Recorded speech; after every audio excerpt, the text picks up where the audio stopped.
اللہ فرماتے ہیں میں آزما کر دیکھوں گا، اگر ماسٹر کو امتحان لینے کا اختیار ہے کہ بچہ فیل ہے یا پاس، ڈاکٹروں کو امتحان لینے کا اختیار ہے، پروفیسروں کو امتحان لینے کا اختیار ہے، تو فرمایا وَلَقَدْ فَتَنَّ الَّذِينَ مِن قَبْلِهِمْ فَلَيَعْلَمَنَّ اللَّهُ الَّذِينَ صَدَقُوا وَلَيَعْلَمَنَّ الْكَاذِبِينَ۔ میں خدا بھی امتحان لوں گا، میں بھی آزماؤں گا، میں بھی جانچ کروں گا، میں بھی پڑتال کروں گا۔ آمنا کون سا زبان سے کہتا ہے، کون سا دل سے کہتا ہے؟ آمنا میں نے مان لیا، کس کی زبان کی نوک پہ کلمہ رکھا ہوا ہے اور کس کے خون کے قطرے قطرے میں بس گیا۔ میں یہ آزما کر دیکھوں گا، میں یہ پتہ کروں گا کہ آمنا کہنے والے لوگوں کا حال کیا ہے۔ کہیں ایسا تو نہیں کہ ادھر کلمہ بھی چل رہا ہے، ادھر قبروں کو بھی چاٹا جا رہا ہے، ادھر کلمہ بھی چل رہا ہے، ادھر قبر پرستی بھی ہو رہی ہے، بت پرستی بھی ہو رہی ہے۔ ارے ہندو اگر بت کی پوجا کرے تو کافر ہے، اور مسلمان 100 قبروں کی مٹی چاٹے اب بھی مسلمان ہے۔ تو عرض کرنے لگا میرے آقا میں غریب ہوں، نادار ہوں، مفلس ہوں، مسکین ہوں، میں اکیلا نہیں، گھر والی موجود ہے، ہم غریب آدمی ہیں، ایک کپڑا ہے، یہ جو تہمند باندھے بیٹھا ہوں گھر والی کا دوپٹہ ہے، مجھے جماعت کی نماز کے لیے آنا پڑتا ہے، اس لیے جلدی چلا جاتا ہوں، میرے جانے کے بعد اسے کپڑا سر پہ لے کر نماز ادا کرنی ہوتی ہے، اور کوئی بات نہیں۔ رحمت دو عالم صلی اللہ علیہ وسلم کی آنکھوں میں آنسو آ گئے اور فرمایا اس وقت میرے پاس بھی کچھ نہیں، جلدی ہی جا۔ حضرت محمد الرسول اللہ صلی اللہ علیہ وسلم نے 15 دن درختوں کے پتے چبا کر خدا کا قرآن پڑھا۔ آج تم لوگ مکھن کھا کر قرآن کریم نہیں پڑھتے۔ 2.5 برس تک صحابہ کرام نے، صحابیات نے شابیابی تعلیم میں درختوں کے پتے چبائے، 4 دن کے فاقے کاٹے، 8 دن کے فاقے گزارے، مگر دین احمد صلی اللہ علیہ وسلم میں کوئی ترمیم نہ ہوئی، کوئی تنسیخ نہ ہوئی، کوئی رد و بدل نہیں ہوا۔ مکے والوں نے زور لگایا، مکے والوں نے مارا، صحابہ کرام کے قیمے تو بن گئے مگر دین کا سودا نہ کیا۔ آج مرد کیا کریں گے، آج جوان کیا کریں گے، آج ہوشیار لوگ کیا کریں گے؟ ہم سے تو مکے کی 90 سالہ بڑھیا حضرت نادیہ رضی اللہ تعالیٰ عنہ کو ابو بکر صدیق رضی اللہ تعالیٰ عنہ نے دیکھا، کافروں نے پکڑ رکھا ہے، کئی آدمیوں نے ہاتھ پکڑے ہوئے ہیں، کئی آدمیوں نے سر پکڑا ہوا ہے، اور نادیہ کی زبان پہ لوہا گرم کر کے داغ دے رہی ہے، اور جب داغ دیتے ہیں اس وقت بھی نادیہ آواز لگاتی ہے اللہ الصمد۔ اور مکے والوں تم مجھے ختم کر سکتے ہو پر میرے ایمان کا سودا نہیں کر سکتے۔ کیا کما کے لے جائیں گے ہم لوگ؟ اللہ کی عدالت میں کیا پیش کریں گے کہ ہم یہ سودا کما کر کے لائے ہیں؟ یہ ہماری نجات کا ذریعہ بننا چاہیے۔ مدنی کریم صلی اللہ تعالیٰ علیہ وسلم نے جو رنگ دیا، جو تعلیم دی، جو تربیت کی، صحابہ کرام نے اس کو خندہ پیشانی کے ساتھ قبول فرمایا۔ ایسے ایسے لوگ پیدا کیے۔ سیدنا عثمان ذی النورین رضی اللہ تعالیٰ عنہ فرماتے ہیں او لوگوں، رب کائنات کی قسم ہے میں نے ساری زندگی میں، تمام عمر میں، ساری کی ساری حیاتی میں کبھی جھوٹ نہیں بولا۔ تمام چیزیں ہمارے دماغوں سے رخصت ہو گئی اور ایسے بھولنے کی یاد تک نہیں۔ صحابی مدنی کریم صلی اللہ تعالیٰ علیہ وسلم کا غریب، نادار ہے، مفلس ہے، جماعت کی نماز ادا کرتا ہے، سلام پھرتے ہی فوراً دوڑ جاتا ہے۔ سارے صحابہ سوچتے ہیں کہ بھئی یہ بڑا جلدی جاتا ہے، اسے کیا کام ہے؟ سبحان اللہ نہیں پڑھتا، الحمدللہ نہیں پڑھتا، اللہ اکبر بیٹھ کے نہیں پڑھتا، سلام پھرا نہیں اور یہ دوڑا نہیں، اسے کیا کام ہے؟ ایک دن محمد عربی صلی اللہ علیہ وسلم کی نظر پڑی، آپ نے اشارہ کر کے بلا لیا، ادھر آ۔ ارے صحابہ تو وہ خوش قسمت انسان تھے، تمہیں تمہاری اماں بلائے گی، بہن بلائے گی، بیوی بلائے گی، ابا بلائے گا، یار بلائے گا، دوست بلائے گا۔ صحابہ وہ ہے جن کو کالی کملی والے بلایا کرتے تھے۔ کریم صلی اللہ علیہ وسلم کا دیوانہ، ارے ان لوگوں کی تقدیروں کو کیا کہو گے جو دن میں کئی مرتبہ سرکار مدینہ صلی اللہ علیہ وسلم کا دیدار کیا کرتے تھے۔ تو حضور کریم صلی اللہ علیہ وسلم نے بلا کے فرمایا تجھے کیا بات ہے، تو جلدی سے کیوں نکل جاتا ہے؟ تو عرض کرنے لگا میرے آقا میں غریب ہوں، نادار ہوں، مفلس ہوں، مسکین ہوں، میں اکیلا نہیں، گھر والی موجود ہے، ہم غریب آدمی ہیں، ایک کپڑا ہے، یہ جو تہمد باندھے بیٹھا ہوں گھر والی کا دوپٹہ ہے، مجھے جماعت کی نماز کے لیے آنا پڑتا ہے، اس لیے جلدی چلا جاتا ہوں، میرے جانے کے بعد اسے کپڑا سر پہ لے کر نماز ادا کرنی ہوتی ہے، اور کوئی بات نہیں۔ رحمت دو عالم صلی اللہ علیہ وسلم کی آنکھوں میں آنسو آ گئے اور فرمایا اس وقت میرے پاس بھی کچھ نہیں، جلدی ہی جا۔ پہلے اس کی گھر والی گھر میں بیٹھی ملا کرتی تھی، آج چوکھٹ پکڑ کر باہر جھانک رہی ہے، دیر ہو گئی نماز کو، کیا بات ہوئی آج نماز کو دیر ہو گئی۔ جب نماز دل میں گھر کر جائے، ایک وقت کی نماز چھوڑنا بھی آدمی کے لیے ناممکن ہو جاتا ہے، کانٹے بچ جاتے۔ اللہ، میں یہ کہتا ہوں اگر نمازی ہو، نمازی نماز پڑھنے کا باقاعدہ شوق ذوق اور خشوع خضوع دل میں اتر گیا ہو کہ کوئی آدمی اگر یہ کہے کہ 1 کروڑ روپیہ لے لے اور ایک وقت کی نماز نہ پڑھ، وہ کہے گا لعنت نہیں بھیجتا، مجھے 2 کروڑ نہیں چاہیے، میں اپنے رب کی حضور میں نماز ادا کروں گا۔ یہ ایسا ذوق ہے نماز کا۔ ابن عباس رضی اللہ تعالیٰ عنہما کی آنکھیں آخری عمر میں خراب ہو گئی، ڈاکٹر آئے، طبیب آئے اور کہنے لگے آنکھیں ہم بنا دیں گے، درست کر دیں گے، مگر 3 دن تک سجدہ کرنے کی اجازت نہیں۔ ابن عباس نے فرمایا جاؤ جاؤ، مجھے ٹکرے کھانا منظور ہے، مجھے ٹھوکرے کھانا منظور ہے، مجھے محتاجی منظور ہے، مجھے یہ معذوری منظور ہے، پر میں ایک وقت تو کیا 1 رکعت کا 1 سجدہ بھی چھوڑنے کو تیار نہیں، مجھے نہیں چاہیے، ایسی آنکھوں کی ضرورت نہیں جو نماز سے مجھے منع کرتی ہے۔ صحابی نے بتایا نہیں کہ مجھے حضور کریم صلی اللہ علیہ وسلم نے پوچھا ہے، بتایا ہے۔ تیسرے چوتھے دن آپ نے کچھ غلہ کچھ کپڑا اس صحابی کے گھر میں بھیج دیا، تو سنبھال کے رکھنے کے بجائے عورت کہتی ہے کیا مدینے کے ہر غریب کے گھر میں اتنا غلہ گیا، آج سب کو اتنا کپڑا ملا؟ صحابی نے کہا نہیں۔ پھر کہتی ہے ہماری کیا خصوصیت ہے، ہمیں کیوں ملا، ہمارے یہاں کیوں آیا؟ آج صحابی نے بتا دیا کہ پرسوں پرلے دن جو تم مجھ پر ناراض ہوئی تھی اور برسی تھی، مجھے دیر لگ گئی تھی، حضور کریم صلی اللہ علیہ وسلم نے پوچھ لیا تھا، میں نے بتا دیا تھا، ہماری غربت کا حضور کو پتہ لگ گیا، اس لیے زیادہ بھیجا ہے۔ تو خوش ہونے کے بجائے کہ اب مال ہمارے یہاں زیادہ آیا کرے گا، حضور ہمارا خیال فرمایا کریں گے، یوں لکھا کہ یہ بات سنتے ہی دھڑام سے زمین پہ بے ہوش ہو کر گر پڑی اور کہتی ہوئی گئی قالت یا لیتنی مت قبل ھذا وکنت نسیا منسیا، کاش میں مر گئی ہوتی، میرا دنیا میں نام و نشان نہ ہوتا، میں ختم ہو گئی ہوتی، میں کیا زندہ رہ کر کروں، اور میری غربتیں اور میرے دکھڑوں میرے گھر سے نکل کر میرے آقا تک پہنچے، بجائے خوشی پہنچانے کے کالی کملی والے کو بھی میں نے غم دیا۔ ایک عجیب انداز تھا ان حضرات کی زندگی کا جو ان کو دربار رسالت حضرت محمد رسول اللہ صلی اللہ علیہ وسلم کے دربار سے ملا تھا، اور اس کی قدر کرتے کرتے آخری دم تک یہ لوگ اس پہ قائم دائم ہیں۔ ہمارے یہاں تو آخری دم تک تو کیا جوانی ساری بیت جاتی ہے، بڑھیپا یوں ہی گزر جاتا ہے، ہزاروں نہیں لاکھوں آدمی بغیر کلمے کے مر رہا ہے، اور کلمہ تو کیا بلکہ گانا بجانا کرتے ہوئے لوگ مر رہے ہیں، ہوش نہیں ہوتا کسی کو، اور پھر بھی اللہ سے ڈر نہیں۔ ضلع جیلم میں ایک بہت بڑے ذمہ دار کو دشمنوں نے قتل کر کے دریا میں پھینک دیا، اسی سال کی بات ہے۔ لاش ہیڑ سے گزر کر نہروں میں پہنچی، سرگودے کے علاقے میں پولیس والوں کو خبر دی گئی کہ ایک لاش ہے، انہوں نے چک والوں کے ذمے لگا دی کہ تم نکالو اور دفناؤ کفناؤ۔ لاش نکالی گئی، چمڑا گل چکا تھا، شکل بدل چکی تھی، اب بیوار سی لاش ہے۔ لاؤڈ اسپیکر تو اب چکوں میں بھی بہت لگے ہوئے ہیں، دیہاتوں میں بھی لاؤڈ اسپیکر کھلا اور اعلان ہوا، 5-5 پیسے 10-10 پیسے 2-2 4-4 آنے چھوٹے بچوں کے ہاتھ مسجد میں بھیجو، بیوار سی لاش ہے، کفن خریدنا ہے۔ چندہ دیا لوگوں نے، بچے لائے، کفن دیا، نماز جنازہ کی، دفن کر دیا۔ اگلے ہی دن پتا چلا کہ جس پہ چندے کا کفن پڑا 15 مربوں کا مالک تھا۔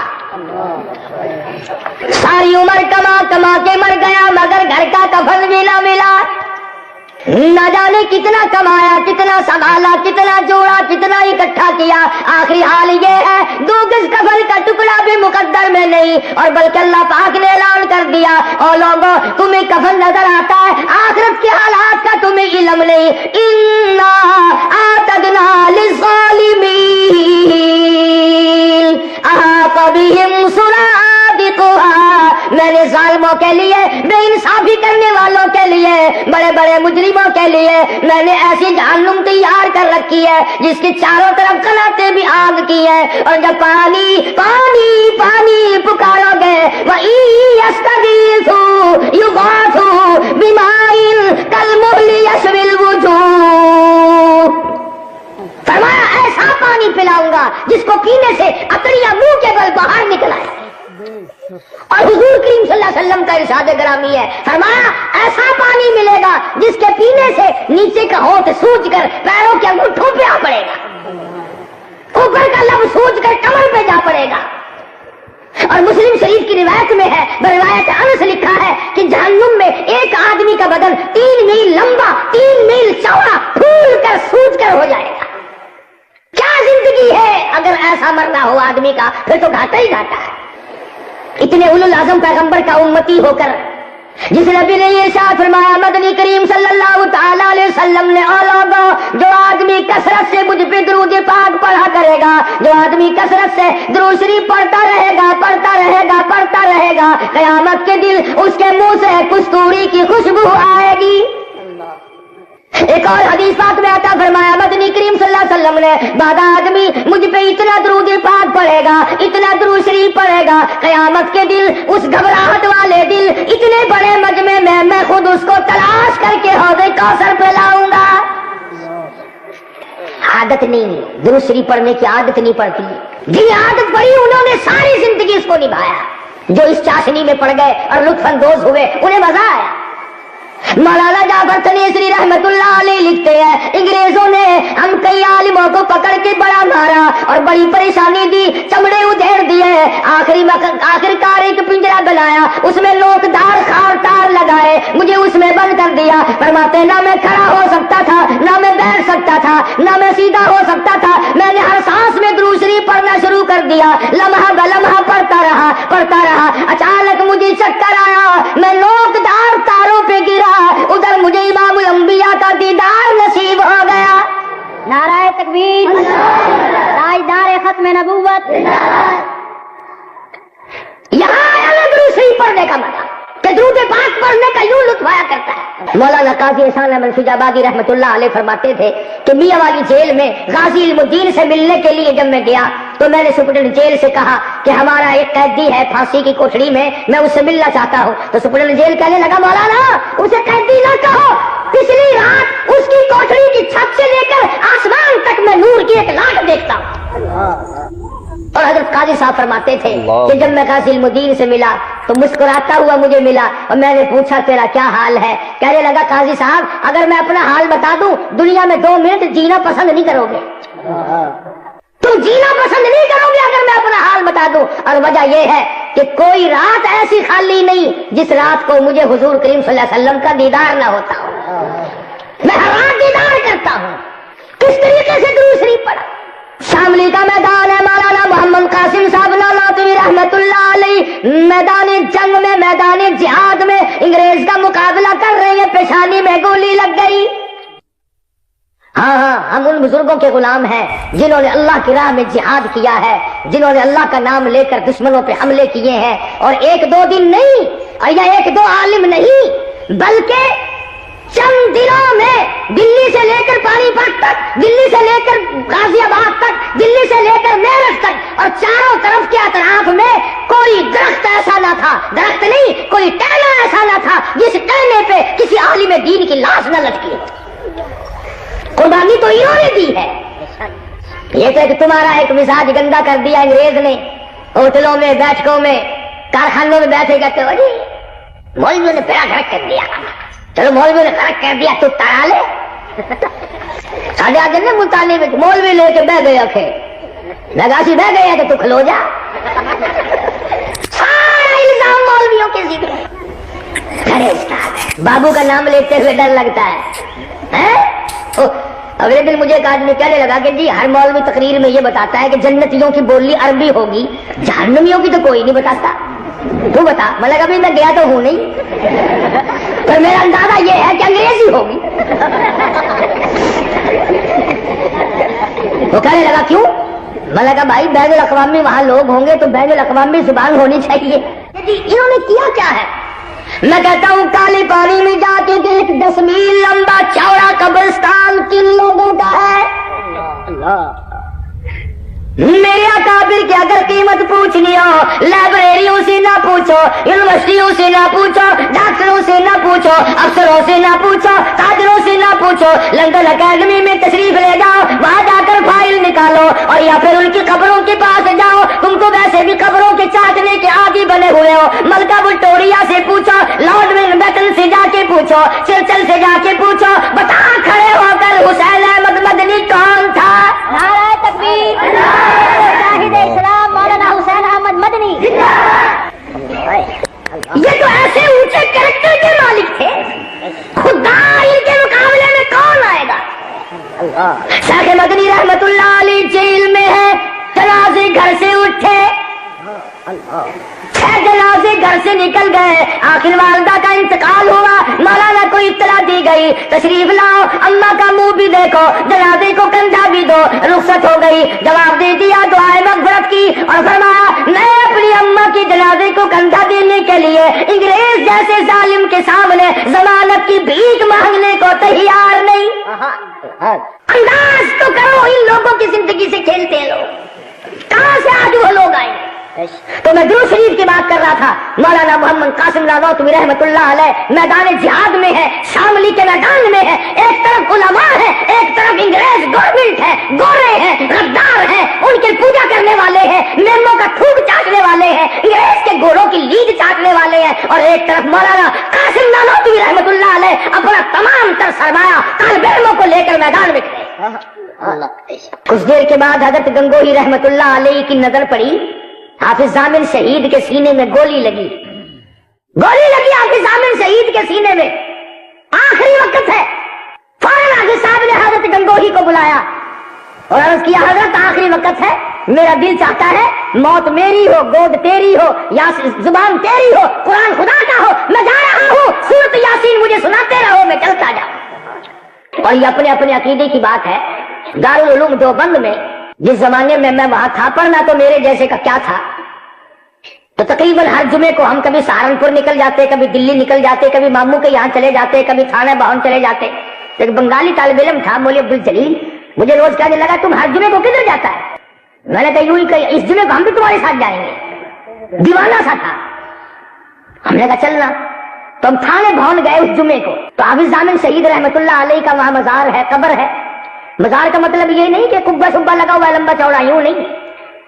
اگلے دن مجلس میں بیٹھے تھے، میں نے اپنے بیٹوں سے بھی کہا اور اپنے ساتھیوں سے بھی کہا، میں نے کہا بھائی ایک بات ہے، تقریروں کی کیسٹ چونکہ لندن جرمنی تک پہنچ گئی ہے، تم میری قبر پہ کبا نہ بنا دینا یار۔ وہ کہنے لگے تجھے کیسے خطرہ پڑا؟ میں نے کہا وہ اس لیے کہ جب قیامت میں حکم ہوگا مردوں کو کہ کھڑے ہو جاؤ، تو کچی قبر تو پھٹ سے پھٹے گی اور باہر نکل کے کھڑے ہو جائیں گے، یہ جتنی پکی پکی میں پڑے ہیں خدا جانے کتنے دن سر گھسانا پڑے گا۔ اس لیے میں نے کہا میں تو ڈرتا ہوں، بھائی سچی بات ہے۔ تو خیر حافظ ضامن شہید رحمت اللہ علیہ کی سادی خبر۔